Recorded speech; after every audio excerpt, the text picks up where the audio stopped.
Hello అండి. కథా ప్రేమికులందరికీ మీ లక్ష్మీ శ్రీనివాస్ నమస్సుమాంజలి. లక్ష్మీ శ్రీనివాస్ కథా కాలక్షేపానికి అందరికీ స్వాగతం, సుస్వాగతం. ఈనాటి మన కథా కాలక్షేపంలో వాసిరెడ్డి సీతాదేవి గారు రాసిన కథాకావ్యం మళ్ళీ తెల్లారింది రెండవ భాగం నా మాటల్లో. శ్రీలక్ష్మి సుందరమ్మ కేసు చూస్తూ ఉండిపోయింది. సుందరమ్మ, నిజం చెప్పు, నీకెంతమంది బిడ్డలు? నాకా? త్రుళ్ళి పడింది. మరి నాకా? పకపక నవ్వింది శ్రీలక్ష్మి. లేరు లేరు, అబద్ధం చెప్పకు, నీకు బిడ్డలున్నారు. అవునా?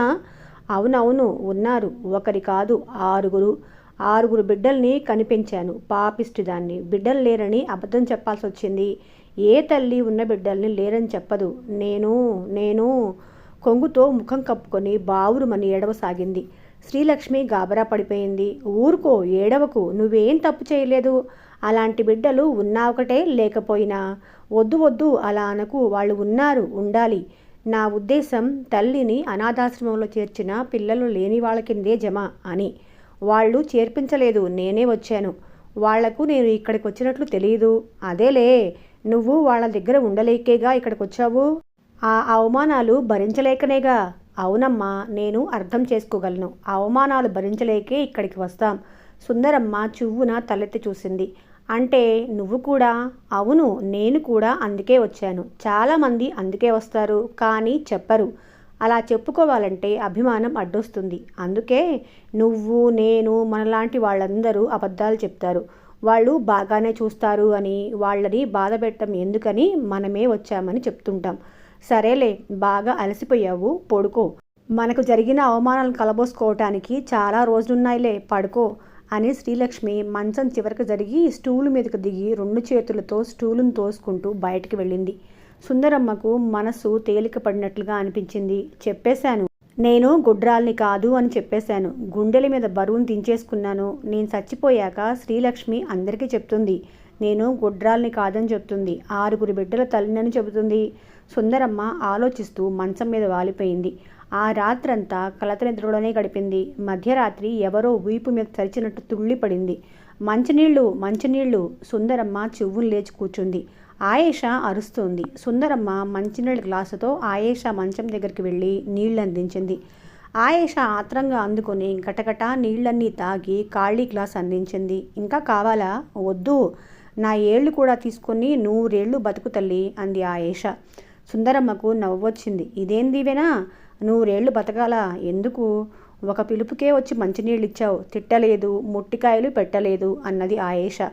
తిట్టడమా, కొట్టడమా? ఎందుకు? అయ్యో తల్లి, ఆ అన్నమ్మ ఒక పట్టాన్ని లేచేది కాదు. అరవగా ఒక గ్లాసు మంచినీళ్ళు ఇచ్చి ఎన్ని తిట్లు తిట్టేదనుకున్నావు? కొట్టేది కూడా. నువ్వు అలా చెయ్యవు కదూ. ఎందుకు చేస్తాను? ఇంకా చావలేదని తిట్టేది. నువ్వే చెప్పు తల్లి. ఎన్ని కష్టాలొచ్చినా ఎవరికైనా చావాలని ఉంటుందా? ఉండదు. నువ్వు మంచిదానివి. ఇక మళ్ళీ లేపన్లే, వెళ్ళి పడుకో. పర్వాలేదు, అవసరమైతే లేపు అని ఆయేషా పడుకున్నాక దుప్పటి సర్ది సుందరమ్మ తన మంచం దగ్గరికి వెళ్ళింది. సుందరమ్మ పడుకుందే కానీ నిద్ర పట్టలేదు. భగవాన్, నన్ను తీసుకెళ్ళు. నా జీవితంలో మళ్ళీ తెల్లారకూడదు, మళ్ళీ వెలుగు చూడకూడదు. నా బిడ్డలకు నేను ఏమైపోయానో తెలియకూడదు, ఎప్పటికీ తెలియకూడదు. అదే వాళ్ళకి శిక్ష. ఆ శిక్ష చాలు, పదే అనుకోసాగింది. అయినా తెల్లవారింది, వెలుగు వచ్చింది. దిగ్గున లేచి కూర్చుంది. ఏంటమ్మా ఇంకా పడుకొనే ఉన్నావు? తెల్లగా తెల్లారిపోతేను. లేలే, ఆ ముసల్దానికి ముఖం కడిగించి ఈ పాలు తాగించు అంటూ పాల గ్లాసులు పట్టుకొచ్చిన ఆయా గ్లాసు ఒకటి మంచం మీద పెట్టి బాదరాగా బయటికి వెళ్ళిపోయింది. సుందరమ్మ దిగ్గున మంచం దిగింది. ఊడిపోయిన జుట్టు ముడి వేసుకుంది. శాంతమ్మ మంచం దగ్గరికి వెళ్ళింది. ఆమె ముఖంలోకి చూసింది. ఎంత ప్రశాంతంగా నిద్రపోతుందో. రాత్రి తనను పక్కే కూర్చోబెట్టుకుని నిద్రపోయింది. మళ్ళీ లేవలేదు. రాత్రంతా హాయిగా నిద్రపోయినట్లుంది. సుందరమ్మ శాంతమ్మ నుదురు మీద చెయ్యి వేసింది. ఒక్కసారిగా కరెంట్ షాక్ కొట్టినట్లు చెయ్యి వెనక్కి లాక్కుంది. సుందరమ్మ కొయ్యబారిపోయినట్లు అయిపోయింది. ఏమైంది? ఆయేషా, శ్రీలక్ష్మి ఒక్కసారిగా అరిచినట్లే అడిగారు. పక్క బట్టలు మార్చడానికి వచ్చిన ఆయా శాంతమ్మ నుదుటి మీద చెయ్యి వేసి చూసింది. ముసల్ది పోయింది అంది అతి మామూలుగా. ఆ వార్త గుప్పుమంది. అందరూ గదిలో కొమ్ముకున్నారు. వార్డెన్ పరుగున వచ్చింది. సుందరమ్మ మాట పలుకు లేకుండా చూస్తూ నిల్చుంది. వెళ్ళిపోయింది అదృష్టవంతురాలు. మరీ నికృష్టంలో పడకుండా పోయింది. అందరూ తల ఒక మాట అంటున్నారు. శవాన్ని మంచం మీద నుంచి దింపి బయట అరుగు మీద పడుకోబెట్టారు. పక్కనే ఉన్న మగవాళ్ల హోం నుంచి కూడా కొందరు చూడటానికి వచ్చారు. మున్సిపాలిటీ లారీ వచ్చింది. శాంతమ్మ శవాన్ని లారీలోకి ఎక్కించారు. లారీ వెళ్ళిపోతుంటే సుందరమ్మ గుడ్లప్పగించి చూస్తూ నిల్చుంది. ఇంకా ఏం చూస్తావులేవయ్యా, ఇక పద, రేపు మనము ఇలా వెళ్ళిపోవాల్సిన వాళ్ళమే. సుందరమ్మ చువ్వున తలెత్తి చూసింది. ఒక వృద్ధుడు మరో వృద్ధుడితో అంటున్నాడు. అంతేనంటావా సాంబయ్య? దిగాలుగా రెండో వృద్ధుడు అన్నాడు. అంతేకాక మరేమిటి, రేపు మున్సిపాలిటీ వాళ్లే నిన్ను నన్ను కూడా పారేయాలి. దహన సంస్కారాలు చేస్తారంటావా? నీ పిచ్చి దొంగల దోల, దహన సంస్కారాలా? ప్రభుత్వం చచ్చిన వాళ్ల మీద అంత ఖర్చు పెడుతుందా? గొయ్యి తీసి పాతి పెడతారు. అదైనా లోతుగా తీస్తారో లేదో పైనే కప్పి పెడతారో. కుక్కలు పీకు తినకుండా ఉంటాయా? అప్పుడే తనను పీకు తింటున్నట్లుగా బాధపడుతూ అన్నాడు సాంబయ్య. బతికుండగానే కుక్క బతుకుతున్నాం, చచ్చాక ఏమైతే ఏంలే, పద పద అన్నాడు కనకయ్య. ఒక్కొక్కరే అక్కడి నుంచి కదిలిపోయారు. సుందరమ్మ కాళ్లల్లో సత్తువ లేనట్లుగా అక్కడే గోడకు చేరబడి కూర్చుంది. ఎక్కడ పుట్టిందో, ఎక్కడ పెరిగిందో, వయసులో ఎన్నెన్ని కలలు కందో, ఎన్ని సుఖాలు అనుభవించిందో, ఎన్ని కష్టాలు చూసిందో, చివరికి ఇలా ఈ మున్సిపాలిటీ లారీలో నా అనేవాళ్ళు లేని చోట చివరి ప్రయాణం చేసింది. రేపు తన గతి అంతేనా? దిక్కులేని చావేనా? అనాథ శవంగా మున్సిపాలిటీ వాళ్ళు పారేస్తారా? లేదు లేదు, తనకేం కర్మ? 6 బిడ్డలున్నారు. చస్తే తప్పకొస్తారు. గొప్పగా దహన సంస్కారాలు చేస్తారు. 10 మందిలో మరి అవుననిపించుకోవాలిగా. తన కొడుకుల సంగతి ఎలా ఉన్నా కూతురు అల్లుడు వస్తారు. పాపం శాంతమ్మ రాత్రి తనకు చచ్చిపోవాలని లేదన్నది. చావంటే భయం అంది. మనిషికి చావంటే ఎందుకో అంత భయం. తను లేని ఈ ప్రపంచాన్ని ఊహించుకుంటాడు. తను ఉండడు. అకస్మాత్తుగా మాయమైపోతాడు. అందరూ ఉంటారు, తను మాత్రమే ఉండడు. తన వస్తువులన్నీ ఎక్కడెక్కడే ఉంటాయి, తను మాత్రం ఉండడు. ఇలాంటి ఆలోచనలే కారణం చావంటే భయపడటానికి. సుందరమ్మ వార్డెన్ పిలుపుకి త్రుళ్ళిపళ్ళు లేచి కూర్చుంది. ఎందుకంతగా బాధపడతావు? ఒక రోజుకే ఎంత అనుబంధం పెంచుకున్నావమ్మా. పెద్దదైపోయింది, 80 దాటాయి, చచ్చిపోయి సుఖపడుతుంది. మనం బాధపడకూడదు. సుందరమ్మ మాట్లాడలేదు. వెళ్ళి స్నానం చెయ్యి అంటూ వార్డెన్ అక్కడి నుంచి వెళ్ళిపోయింది. సుందరమ్మ గదిలో కాలు పెడుతూనే ఆశ్చర్యంతో శాంతమ్మ మంచం దగ్గర నిలబడిపోయింది. అప్పటికే దుప్పటి మార్చి ద్రౌపది ఆ మంచం మీద కూర్చొని ఉంది. అక్కడి నుంచి కదిలితే తను ఆక్రమించుకున్న స్థలాన్ని మరొకరు దురాక్రమణ చేస్తారేమో అన్నట్లుగా బిగుసుకొని కూర్చొని ఉంది. చూసావా సుందరమ్మ, కొంతమంది శాంతమ్మ ఎప్పుడు చస్తుందా అని గుంటకాడు నక్కల్లా కాచు కూర్చున్నారంటే నమ్ము అంది ఆయేష. ఒసే ఎవరినే నక్క కుక్క అంటున్నావు? నీ నోరు పడా, నీకు వాయవరాను. తన బారాటి చేతుల్ని చాస్తూ అరవసాగింది ద్రౌపది. నిన్నెవరన్నారే? నన్నుగాక ఎవరినే? నేను ఈ మంచం మీదకి వచ్చానని ఏడుస్తున్నావు. నోరు మూసుకో. అందరితో తగాదాలే, నీ నోరు పడిపోను ఆయేష అరిచింది. ఏమిటి అన్నావు? ద్రౌపది మంచం మీద నుంచి ఒక్క దూకు దూకి ఆయేష మంచం దగ్గరికి వచ్చింది. ఏ ద్రౌపది, ఏమిటది? ఆ గదిలో రోజు ఎవరో ఒకరితో తగాదా పడేదానివి, ఇక్కడికి వచ్చావో లేదో? అనండమ్మా అనండి, అందరూ నన్నే అనండి. నిజం చెప్పు సుందరమ్మ, ముందెవరు తిట్టారు? ద్రౌపది సంజాయిషి ఇచ్చుకోసాగింది. సరేలే, నీ మంచం మీదకెళ్ళు. నీకేమైనా కావాలంటే సుందరమ్మకు చెప్పు, తగాదాలు పడకు. అదిగో మళ్ళీ నన్నే అంటున్నారు, మాట్లాడద్దనా? వార్డెన్ గట్టిగా అరిచింది. ద్రౌపది మూతి బిగించి వెళ్ళి మంచం మీద కూర్చుంది. సుందరమ్మకు అంతా అయోమయంగా ఉంది. ఏమిటో ఈ జీవితాలు. కాటికి కాళ్ళు చాచుకొని ఉన్నవాళ్ళు మంచం కోసం పోట్లాడుకోవటమా, అసూయ పట్టమా? అది గంటకు ముందు శవం లేచిన మంచం కోసమా? కనీసం వీళ్ళకి శ్మశాన వైరాగ్యం లాంటిది కూడా రాదా? ఏంటి ఆలోచిస్తున్నావు? సుందరమ్మ ఆలోచనల దారం పుట్టుకుని దిగింది. తల తిప్పి చూసింది. శ్రీలక్ష్మి సుందరమ్మ ముఖంలోకి జాలిగా చూస్తుంది. బాధపడకు, కొన్ని రోజులు బాధగానే ఉంటుంది. కలలో కూడా ఊహించలేని జీవితం గడపడం కష్టమే. కానీ కొద్ది రోజులకు అలవాటు పడిపోతాం. అయిన వాళ్ళ మధ్య క్షణం క్షణం మనసు చంపుకోవటం కంటే కష్టమైన ఇలాంటి వాళ్ళ మధ్య ఉండడమే మంచిదేమో. ఎందుకంటే ఇక్కడ మనంగా బతుకుతాం. శ్రీలక్ష్మి మాటల్ని సుందరమ్మ శ్రద్ధగా వింది. ఈమె కూడా తనలాగే చాలా అవమానాలు గురై ఉంటుంది. అవును, మనసు చంపుకొని బతకటం అందరూ చేయలేని పని. అది కాదు ఈ వయసులో ఇలాంటి చోట చేరి కూడా వీళ్ళ తాపత్రయం. గంటకు ముందు శవం లేచిన మంచం కోసం కొట్లాడుకుంటూ ఉంటే ఆశ్చర్యంగా ఉంది అంది సుందరమ్మ. మనిషి పరిస్థితుల చేతుల్లో కీలిబొమ్మ. వయసు ముదిరిన కొద్దీ మనిషికి శారీరకంగా మానసికంగా కూడా విశ్రాంతి కావాలి. మరో ఆలోచనలకు తావుండదు, ఓపిక ఉండదు. ఇప్పుడు ద్రౌపదిని చూడు, తనకు 76 ఏళ్ళు ఉంటాయి. ఎముకల గూడు లాంటి శరీరం, నేల మీద పడుకోవటం శరీరానికి బాధే. అందరికీ మంచాలు ఏర్పాటు చేసే స్తోమత హోంకు లేదు. ఆ కాస్త శరీర సుఖం కోసమే మంచం కోసం గొడవ. ఇందులో అసహజం ఏమీ లేదు. ఇది సొంత ఇల్లు కాదుగా పోట్లాడుకోవటానికి అన్నది సుందరమ్మ. సొంత ఇల్లు లేని వాళ్లే కదా ఇక్కడికి వస్తారు. నీ భర్త పోయాక నీకా ఇల్లంటూ లేదు. నీ పిల్లల ఇళ్లల్లో మరి నువ్వు పోట్లాడి ఇది కావాలి అది కావాలి అని అడగగలవా? చచా, చస్తే అడగను. అంత అభిమానం లేనిదాన్ని కాదు. అభిమానం చంపుకోలేక ఇక్కడికి వచ్చాను. కరెక్ట్. మరి ఇక్కడ వీళ్ళు పోట్లాడి సాధించుకుంటున్నారంటే తమ పిల్లల దగ్గర కూడా లేదు స్వతంత్రం ఇక్కడ ఉందనేగా. ఇక్కడ అభిమానం దెబ్బతినే ప్రసక్తే లేదుగా. అవును, ఇది ఇక్కడ ఉండే వాళ్ళందరి ఇల్లు. సుందరమ్మ తనకు తాను చెప్పుకుంటున్నట్లుగా అంది. ఇక పడుకో సుందరమ్మ అంటూ శ్రీలక్ష్మి మంచం మీద పడుకొని దుప్పటి కప్పుకుంది. మరు నిమిషంలో గురకబెట్టింది. ఇక్కడ కూడా ఎంత హాయిగా నిద్రపోతుంది. తనకు ఈ గతి పడుతుందని కలలో అయినా అనుకుందా? అసలు ఇలాంటి గృహాలు ఉంటాయని కూడా తను వినలేదు. ఒక్కొక్క కొడుకే పెరిగి పెద్దవుతుంటే తనకేం 5 జగజ్జట్టి లాంటి కొడుకున్నారనుకుంటూ మురిసిపోయింది. భర్త గుర్తొచ్చాడు. భర్త ఆఖరిసారిగా తన ముఖంలోకి చూసిన చూపు గుర్తొచ్చింది. నీకేం, నువ్వు బాగానే వెళ్ళిపోయావు. నీ దారి నువ్వు చూసుకున్నావు. నా గతి ఏమైందో చూస్తున్నావా? చూస్తూ ఊరుకున్నావా? నన్ను కూడా నీతో తీసుకెళ్ళు. ఇక్కడ ఉండలేను. మళ్ళీ తెల్లవారకూడదు నా బతుకులో. నన్ను తీసుకెళ్ళు భగవాన్. కళ్ళ నీళ్లు చెంపల మీదుగా జారి గుండెల మీద పడుతున్నాయి. సుందరమ్మ మళ్ళీ తెల్లవారకూడదు మనసులోనే మళ్ళీ అనుకోసాగింది. తెలతెలవారుతూ ఉండగా ఆలోచనలో నుంచి గాఢ నిద్రలోకి జారిపోయింది. సుందరి తండ్రి వేమూర్ హై స్కూల్లో హెడ్ మాస్టర్గా పనిచేసేవాడు. సుందరిని చూసిన వాళ్ళు కూతురికి తగిన పేరు పెట్టాడు తండ్రి అనేవాళ్ళు. సుందరి వెంకట్రావు పెద్ద కూతురు. ఆమె తర్వాత 2 ఆడపిల్లలు, 3 మగపిల్లలు. సుందరి చదువు 9వ క్లాస్తో ఆగిపోయింది. తండ్రికి ఆడపిల్లల్ని కూడా మగపిల్లల చదివించాలని ఉండేది. తల్లికి ఇష్టం ఉండేది కాదు. బతకలేకపోతే బడిపంతులు అనే రోజులు. సుందరికి చదువు మీద పెద్దగా శ్రద్ధ ఉండేది కాదు. అది తెలుసుకున్న తండ్రి ఆమె చదువు గురించి ఆలోచించడం మానేశాడు. సుందరికి 17 ఏళ్ళు వచ్చాయి. ఆ వయసు ఆడపిల్లలకు సహజంగా వచ్చే ఆలోచనలే సుందరి బుర్రలోకి ప్రవేశించాయి. యవ్వనం శరీరాన్ని చలికాలు మధ్యాహ్నపు ఎండలా కాలుస్తూ ఉంటే మనస్సు ఊహా సౌధాల్లో విహరిస్తూ ఉండేది. టూరింగ్ టాకీస్లో సినిమాలు చూసింది. ఆ సినిమాలలో హీరోలను చూసింది.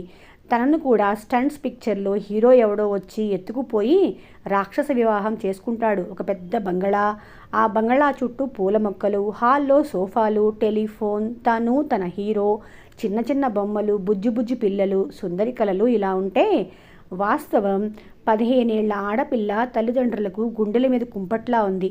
15 ఏళ్ళు వచ్చాయి, వెన్ను ముదిరిపోవటం లేదు. ఇంకెప్పుడు పెళ్లి చేస్తారు? సంబంధాలు ఏమైనా వస్తున్నాయా? ఊళ్ళో వాళ్ళ కుతూహలంతో కూడిన ప్రశ్నలు వాళ్లను ఉక్కిరిబిక్కిరి చేస్తున్నాయి. కట్నాలు గుమ్మరించి పెళ్లి చేయలేని నిస్సహాయ స్థితిలో తండ్రి తన అసహాయతకు ఎవరి మీదో చిరాకు. సంబంధం చూడమని నిత్యం పోరే. భార్య మీద చిరాకు. ఇంట్లో ఎప్పుడూ సమస్యలే. సుందరి కలలు చెదిరిపోతూ ఉండేవి. జీవితం కలకాదని తెలుసుకోవటానికి సుందరికి అట్టే కాలం పట్టలేదు. కామేశ్వరరావు అనే యువకుడు వెంకట్రావు పనిచేస్తున్న హై స్కూలుకు లెక్కల టీచర్గా కొత్తగా చేరాడు. MA పాస్ అయ్యాడు. కామేశ్వరరావు హెడ్ మాస్టర్ వెంకట్రావు అభిమానాన్ని చూరగొనటానికి ఎంతో కాలం పట్టలేదు.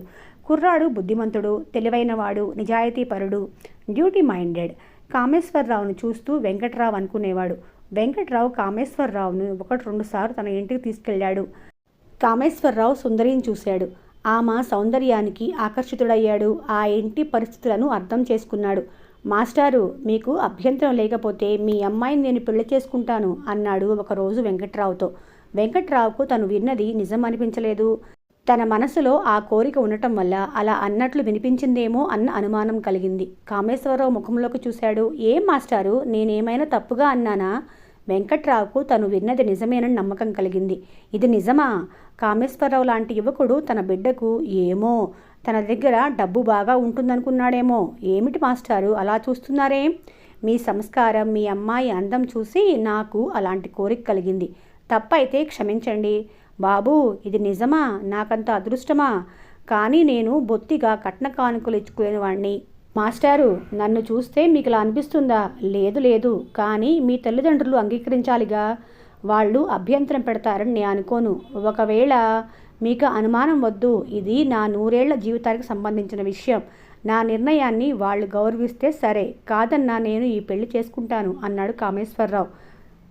కామేశ్వరరావు తల్లిదండ్రులు ఆ పెళ్లికి అంగీకరించలేదు. వారు అతడి కన్న తల్లిదండ్రులు కాదు, అనాథాశ్రమం నుంచి తెచ్చి పెంచుకున్నారు. ఆ పిల్లని పెళ్లి చేసుకుంటే తమకు అతడితో ఎలాంటి సంబంధము ఉండదన్నారు. ఆస్తిలో చిల్లి గవ్వ కూడా ఇవ్వమని బెదిరించారు. ఆ వయసుకు భయం తెలియలేదు. ముందు గొయ్యి ఉందో నుయ్యి ఉందో చూసుకోకుండా దూకటం మాత్రమే ఆ వయసుకు తెలుసు. అందుకే వెళ్ళిపోయాడు. సుందరికి కామేశ్వరరావుకి వివాహం జరిగింది. వివాహం అయిన 6 నెలలకే అతనికి బుర్రిపాలెం హై స్కూల్కి హెడ్ మాస్టర్గా రమ్మని పిలుపు వచ్చింది. ఆ స్కూలు, ఆ ఊరు షావుకారిది. ప్రైవేట్ స్కూలు, కొత్త ఊరు, కొత్త కాపురం, చుట్టూ కొత్త మనుషులు, అంతా కొత్త. సుందరి తొలికాన్పులో కొడుకుని కన్నది. పురిటికి పుట్టింటికొచ్చింది. కబురు అందగానే కామేశ్వరరావు ఆగమేఘాల మీద వచ్చి వాలిపోయాడు. పొత్తిళ్లలో బిడ్డను చూసి మురిసిపోయాడు. సుందరి భర్తను చూసి సిగ్గుగా ముసిముసిగా నవ్వుకుంది. అమ్మాయి కావాలంటే అబ్బాయినిచ్చావు అన్నాడు కామేశ్వరరావు కుంటిగా చూస్తూ. అంతా మీ పోలికే. కాదు, నీ పోలికే వంగి బిడ్డ ముఖంలోకి చూస్తూ అన్నాడు కామేశం. రంగు నాది, కానీ పోలికలు మీవే. భార్య ముఖంలోకి చూస్తూ హాయిగా నవ్వాడు. ఏమండి? ఏమిటి? అబ్బాయిని డాక్టర్ చదివిద్దామండి. కామేశ్వరరావుకు నవ్వొచ్చింది. ఇప్పటి నుంచే ఈ పసికందు భవిష్యత్తు గురించి ఆలోచన. భార్య ముఖంలోకి కుంటిగా చూస్తూ వీల్లేదు అన్నాడు. అదేంటండి, లా చదివిస్తాను. అదేం కుదరదు. నా బిడ్డ డాక్టరే అవుతాడు, డాక్టరే చదవాలి. ఎందుకేమిటి? నా బాబు డాక్టర్ అవుతాడు. మనకి కాస్త జలుబు చేసినా హడావుడి చేస్తాడు నా చిట్టి తండ్రి. పిల్లవాడి ఒంటి మీద బట్టను సర్దుతూ అన్నది. ఎంత స్వార్థమా? మరి కాకపోతే ఏమిటి? వాణ్ణి డాక్టర్ చదివించాలనుకోవటం మనకు చికిత్స చేయటానికా? సుందరి ముఖం చిన్నబోయింది. తమాషాగా చెప్పానులే. అలాగే, మొదటి బిడ్డ డాక్టర్ చదవాలి అన్నాడు భార్యను సంతోషపెట్టే ధోరణిలో. ఆ పసికందు బంగారు భవిష్యత్తు గురించి ఎన్నో కబుర్లు చెప్పుకున్నారు. ఒరే కాముడు, ఆ పురుటి గదిలోంచి బయటకు రావా ఏమిటి? బయట నుంచి దూరం బంధువు కాంతమ్మ కేక పెట్టింది. కామేశ్వరరావు సిగ్గుపడ్డాడు. లేచి బయటకు వెళ్ళిపోయాడు. రోజులు మారిపోయాయి. మా రోజులే వేరు. మా పెద్దాడికి 3వ ఏడు వచ్చిందాకా మీ బాబాయ్ అందరి ముందు పిల్లాన్ని కన్నెత్తి చూడటానికి సిగ్గుపడిపోయేవాడు. భార్య పురుటి నొప్పులు పడుతూ ఉంటే మగాళ్ళు ఆ దరిదాపుల్లోనే కనిపించేవాళ్ళు కాదు. ఇప్పుడేముంది? పురుటి గది ముందే తచ్చాడుతూ ఉంటారు. అసలు ఆ రోజుల్లో పగటిపూట మొగుడు పెళ్ళాం మాట్లాడుకునేవారా? కాంతమ్మ సుందరి పెద్ద చెల్లెలతో అంటున్నది. కామేశ్వరరావు విన్నాడు. తల వంచుకుని బయటకు వెళ్ళిపోయాడు. పిల్లాడికి 10 నెలలు నిండేసరికి సుందరికి నెల తప్పింది. స్కూల్ నుంచి వస్తూ స్వీట్లు, మల్లెపూలు తెచ్చిన భర్తతో, ఎందుకండి ఇవన్నీ? దుబారా ఖర్చులు చేస్తే ఎట్లా అన్నది. ఏమిటో ముసలమ్మల పూలు కొనటం కూడా దుబారా ఖర్చు అంటున్నావు. మల్లెపూలంటే నీకు ఇష్టంగా? ఇక నుంచి ఆలోచించాల్సింది మన ఇష్టాల గురించి కాదు, మరి పిల్లల గురించి ఆలోచించాలి. పిల్లలా? ఒక్కడేగా అంటూ భార్య ముఖంలోకి చూశాడు. ఆమె ముఖం సిగ్గుతో ఎర్రబారింది. అర్థమైంది. సిగ్గుతో ముడుచుకుపోతున్న భార్యను ఆప్యాయంగా 2 చేతులతో చుట్టేశాడు. మళ్ళీ కొడుకే పుట్టాడు. మళ్ళీ కొడుకే పుట్టినందుకు అందరూ సంతోషించారు. పొగడ్తలతో ముంచేశారు. సుందరమ్మకు గర్వంగా అనిపించింది. కామేశ్వరరావుకు కూతురు పుడితే బాగుండేది అనిపించింది. 12 ఏళ్ళు ఇట్లే గడిచిపోయాయి. పెరిగే పిల్లలు పెరిగిపోతూ ఉంటే సుందరమ్మ చంకలో పసిబిడ్డ ఉంటూనే ఉంది. 6వ కాన్పులో కామేశ్వరరావు కోరిక తీరింది. ఆడబిడ్డ పుట్టింది. ఖర్చులు బాగా పెరిగిపోయాయి. కామేశ్వరరావు 10వ క్లాస్ వాళ్లకు ట్యూషన్స్ చెప్పడం మొదలుపెట్టాడు. లెక్కలు, పైగా స్వయంగా హెడ్ మాస్టర్ గారి దగ్గర ట్యూషన్. చాలామందే వస్తున్నారు. విద్యార్థులు తమ దొడ్లలో కాచిన కూరగాయలు, పండ్లు తెచ్చి ఇస్తుంటారు. కామేశ్వరరావుకు తీసుకోవటం ఇష్టముండదు. కానీ పిల్లలు చిన్నబుచ్చుకుంటారని మౌనంగా ఉండిపోతాడు. పిల్లలు పెద్దవుతున్నారు. పెద్ద క్లాసులకు వస్తున్నారు. ఖర్చులు పెరుగుతున్నాయి. సుందరి కోళ్ల పెంపకం మొదలుపెట్టింది. దొడ్లో ఉన్న ఖాళీ స్థలంలో కిచెన్ గార్డెన్ మొదలుపెట్టింది. కోడిగుడ్లు అమ్మి, కూరగాయలు అమ్మి ఇంటి ఖర్చులకు వాడుతుంది. ఎందుకు సుందరి నీకంత కష్టం? మన పిల్లల భవిష్యత్తు కోసం, వాళ్ల కోసం కష్టపడటంలో సంతృప్తి లేదు అంది సుందరమ్మ. సుందరం లోకం అంతా పిల్లల చుట్టూ అలుకుని పోయింది. 5గురు అన్నదమ్ముల మధ్య ఆడపిల్ల అల్లారు ముద్దుగా పెరుగుతోంది. పిల్లలంతా క్రమశిక్షణతో పెరుగుతున్నారు. వాళ్ల వినయ విధేయతలను చూసిన వాళ్లకు ముచ్చట గొలిపేది. ఎంతమంది అయితే కామేశ్వరరావు మాస్టారి పిల్లలవుతారు? రత్నాలు. తల్లిదండ్రుల మాటకు జవదాటరు అనేవారు ఊళ్ళో వాళ్ళు. కానీ 4వ కొడుకు సత్యం 5 ఏళ్లకే కొరకరాని కొయ్యగా తయారయ్యాడు. వాడికి తోచింది చేసేవాడు. తల్లిదండ్రులు కొడితే మొండికేసి అదే పని మళ్ళీ చేసేవాడు. వీడేమిటండి రత్నాల మధ్య రాయిలా తయారయ్యాడు? సుందరి భర్తతో అనేది. కామేశ్వరరావు మౌనంగా ఉండిపోయేవాడు. వాడికి మీరు భయం చెప్పటం లేదు. వాణ్ణి నువ్వు ఏమీ అనకు అలాంటి పిల్లలు కొట్టిన కొద్దీ మొండిగా తయారవుతారు. వాళ్ళని మంచితనంతోనే మార్చుకోవాలి అనేవాడు కామేశ్వరరావు. మరీ పెడసరంగా తయారయ్యాడు. మొన్న నేనొక దెబ్బ వేశాను. నిండా 5 ఏళ్లు లేవు. కసిగా నా మీద తిరగబడి జుట్టు పట్టుకొని పీకసాగాడు. వాడి గుప్పెళ్ల నుంచి జుట్టు విదిలించుకోవటం ఎంత కష్టమైందో తెలుసా? వాడి గురించే నా బెంగంతా. తప్పబుట్టాడు సుందరి బాధగా అంది. కామేశ్వరరావు మౌనంగా ఉండిపోయాడు. పెద్దవాడు రఘు గుంటూరులో ఇంటర్ పరీక్ష రాసి సెలవులకు ఇంటికొచ్చాడు. కొడుకు తల నిమురుతూ, ఎంత చిక్కిపోయారో నాన్న అంది సుందరమ్మ. వాడు చిక్కిపోయాడా? కామేశ్వరరావు నవ్వుతూ అన్నాడు. అయ్యో, అదేమిటండి? తల్లిదండ్రుల దిష్టికి నల్లరాయి బద్దలవుతుందంటారు. ఉండరా బాబు, దిష్టి తీస్తాను. మీ నాన్న కళ్ళు నీ మీద పడ్డాయి అంటూ సుందరమ్మ లోపలికి వెళ్తుంటే, ఏంటమ్మా నీకు మరీ చాదస్తం ఎక్కువైంది. నాన్న అన్నమాట నిజమే, నేను కొంచెం లావయ్యాను అన్నాడు రఘు. సుందరమ్మ వినిపించుకోలేదు. దిష్టి తీసింది. కొడుకు రోజుకో పిండి వంట చేసి పెడుతుంది. మిగతా మగపిల్లలు 3 స్కూల్కి వెళ్తున్నారు. ఆడపిల్లను ఇంకా స్కూల్కి పంపలేదు. రఘు పరీక్షా ఫలితాలు తెలిసాయి. ఫస్ట్ క్లాస్లో పాస్ అయ్యాడు. తల్లిదండ్రుల ఆనందానికి అవధులు లేవు. ఆ రోజు రాత్రి భర్తకు అన్నం వడ్డించి ఎదురుగా కూర్చుని సుందరమ్మ, పెద్దవాడికి డాక్టర్ చదవాలనుందండి అంది చిన్నగా. కామేశ్వరరావు మాట్లాడలేదు. మాట్లాడరేమండి, వాడి కోరిక సహజమైంది. కానీ మనకు అంత తాహతు ఉండద్దు. అయ్యో, అదేమిటండి, మర్చిపోయారా? ఏమిటి? వాడు పుట్టినప్పుడే డాక్టర్ చదివించాలనుకున్నాం కదండి. కామేశ్వరరావుకు నవ్వొచ్చింది, కానీ నవ్వలేకపోయాడు. ముద్ద నోట్లో పెట్టుకోబోతూ ఆగి భార్య ముఖంలోకి చూశాడు. మీరు మర్చిపోయారు, కానీ నేను ఎట్లా మర్చిపోతాను? ఆ రోజు ఏదో సరదాగా మాట్లాడుకున్నాం. ఇప్పుడు మన పరిస్థితుల గురించి ఆలోచించు. మనకు ఎలాంటి ఆస్తిపాస్తులు లేవు. రెక్కల కష్టం మీద ఇంతమంది పిల్లల్ని ఏ తరుగు లేకుండా పెంచుతున్నాం. తాహతుకు మించి ఎగిరి కింద పడి కాళ్ళు చేతులు విరక్కొట్టుకోవడం తెలివైన పని అంటావా? సుందరమ్మ ముఖం చిన్నబోయింది. చూడు సుందరి, నన్ను అర్థం చేసుకో. నాకు మాత్రం నా కొడుకు డాక్టర్ కావాలని ఉండదా? ఇంకా మనకు 5 పిల్లలున్నారు. ఆ కాస్త బ్యాంకులో ఉన్న డబ్బు వీడి చదువుకే ఖర్చు చేస్తే మిగతా వాళ్ళ సంగతి ఏమిటి? పైగా ఆడపిల్ల కూడా ఉంది. దానికి పెళ్లి చేయాలి. ఆడపిల్ల పెళ్ళంటే మాటలా చెప్పు? ఇప్పుడే దాని పెళ్ళికేం తొందరండి. వాడు డాక్టర్ అయితే బోలెడంత సంపాదిస్తాడు. చిన్నవాళ్ల చదువు, పిల్ల పెళ్ళి వాడే చూసుకుంటాడు. వాడు డాక్టర్ ఎప్పటికవుతాడు? మరి రామన్ చంద్రం కూడా డాక్టర్ చదువుతామంటే అప్పటికి నీ పెద్ద కొడుకు సంపాదన పరుడు కాలేడుగా. సుందరమ్మ ముఖంలో కత్తివాటుకు నెత్తురుచుకలేదు. ఎంఎస్సి చదివితే లెక్చరర్ కావచ్చు. వాడు డిస్టింక్షన్లో పాస్ అవుతాడని నాకు నమ్మకం ఉంది. వాడు చాలా తెలివైనవాడు, శ్రద్ధగా చదువుతాడు, మంచి మార్కులతో పాస్ అయ్యాడు. డాక్టర్ సీట్ తేలిగ్గా వస్తుంది. రామన్ చంద్రం సంగతి తర్వాత చూసుకోవచ్చు. వాళ్లకు బాగా మార్కులు వస్తే అప్పుడే ఆలోచిద్దాం. ఇప్పుడు మాత్రం రఘుని జంకుతూ ఆగిపోయింది. చదివించాల్సిందేనంటావు? వాడికి డాక్టర్ కావాలనే ఉంది. మీరు ఒక 5 ఏళ్ళు కష్టపడండి. ఆ తర్వాత ఈ సంసార భారాన్ని వాడి భుజాల మీద వేసి మీరు విశ్రాంతి తీసుకోవచ్చు. ఎంత పిచ్చిదాని సుందరి అనాలనుకున్నాడు. అలాంటి పిచ్చి ఆశలు నాకేం లేవు. కన్నాం కనుక వాళ్ళ భవిష్యత్తు తీర్చిదిద్దాల్సిన బాధ్యత మనది అన్నాడు. అంటే వాణ్ణి డాక్టర్ చదివించనంటారా? చూద్దాంలే కాదు, బిడ్డ చాలా ఆశపడుతున్నాడు. సరేలే. సుందరమ్మ ముఖం సంతోషంతో చాటంతా అయింది. మీకు మాత్రం కొడుకు డాక్టర్ కావాలని ఉండదా ఏం? భర్త ముఖంలోకి మురుపంగా చూస్తూ అంది. కామేశ్వరరావు పళ్ళెంలో చేయి కడుక్కొని లేచాడు. అయ్యో, అదేమిటి? మారు వడ్డించుకొని మజ్జిగ పోసుకొనలేదు.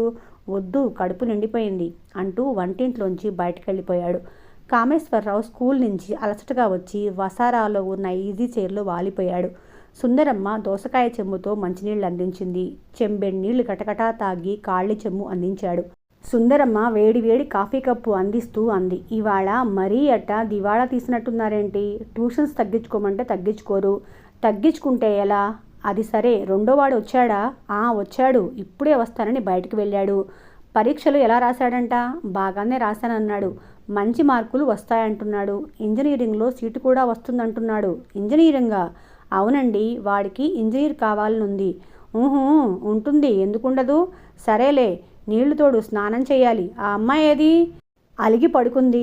పొద్దుటి నుంచి అన్నం కూడా తినలేదు. అన్నం తినలేదా? ఎవరేమన్నారు? నువ్వే ఏదో అనుంటావు. భలేవారే, నేనేమంటాను? మరెందుకు కలిగింది? మామిడి పిందెల నెక్లెస్ చేయించమని 2 రోజులుగా ఒకటే ఏడుపు. ఇవాళ అన్నం తినకుండా మొండికేసింది. కామేశ్వరరావు భార్య మాటలు అర్థం కానట్టుగా అయోమయంగా చూశాడు. మరుక్షణం అతని ముఖం గంభీరంగా మారింది. మామిడి పిందెల నెక్లెస్ కావాలంటుందా? మరి నువ్వేమన్నావు? ఇప్పుడు డబ్బు లేదు, తర్వాత చేయిస్తామన్నా. తర్వాత అంటే ఎప్పుడు చేయిస్తావు? ఏదో చెప్పాలిగా. నువ్వే పిల్లల్ని చెడగొడుతున్నావు. వాళ్ళు చిన్నవాళ్ళు, కష్టం సుఖం తెలియని వాళ్ళు, ఆశలే తప్ప ఆలోచన లేనివాళ్ళు. నువ్వు పెద్దదానివి, తల్లివి. మన పరిస్థితులని వాళ్ళకి అర్థమయ్యేలా చెప్పాలి. వాళ్ళు కోరిన కోరికలల్లా తీర్చడానికి మనం లక్షాధికారులమా? ఆఫ్టర్ ఆల్ ఒక బడిపంతుల్ని. పెద్దవాడి చదివే నన్ను ఊపిరి పీల్చుకొనివ్వటం లేదు విసుక్కున్నాడు. మీ వరస మరీ బాగుంది. ఆడపిల్లకి నగలు పెట్టుకోవాలని ఉండదా ఏం? మొన్న పేరంటానికి వెళ్ళింది. దాని ఈడు వాళ్ళంతా ఒంటి నిండా నగలతో వచ్చారట.